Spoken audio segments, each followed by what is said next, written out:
Prvič, iskrene čestitke in kaj vam to priznanje za Mariborčana pomeni?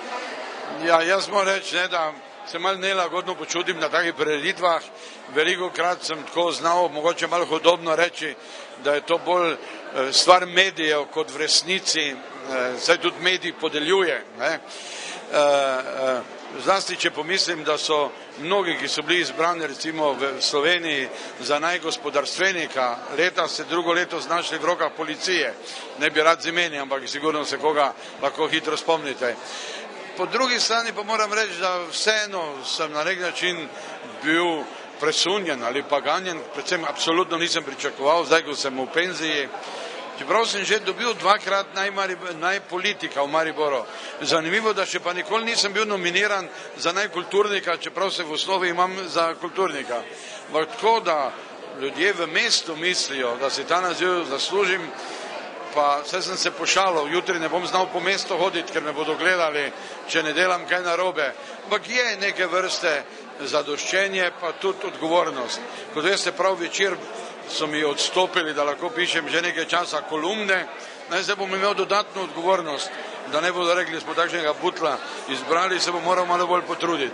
Ne, seveda, vsak je toliko nečimeren, da moram reči, da mi vseeno ni vseeno, da se mi zdi lepo in če smem še reči to, zlasti zato, ker mi je velikokrat, tudi večero je bilo kdaj zapisano, politiki so mi pa pogosto rekli, da nisem dovolj lokalpatriota.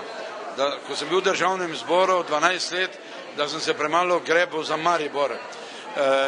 To sem sicer požrl, čeprav v resnici sem se zavedal, koliko je krivična in neumna taka izjava, ker nisi Mariborčan z besedami, pa če imaš na majici, hvala Bogu, da sem Štajerc. Državni zbor ni zbor občin in če se trudim, da bi šolstvo, kultura, pravo, sodnija delala v državi dobro, bo gotovo delala dobro tudi v Mariboru.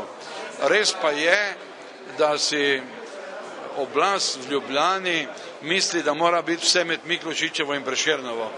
Ni sposobna kako stvar poslati v Maribor, sicer v šaljivi oddaji zadnjič je Ujčič ponudil predsedniku države, da bi mu v Mariboru dali rezidenco.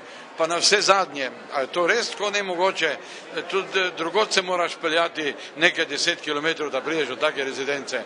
Jaz mislim, da Maribor mora svojo samozavestjo nadaljevati, ne sme gledati prek Trojan kot prek neke meje, to so abotne meje v glavah, v pravih mej ni več, mora dati nase več kot da.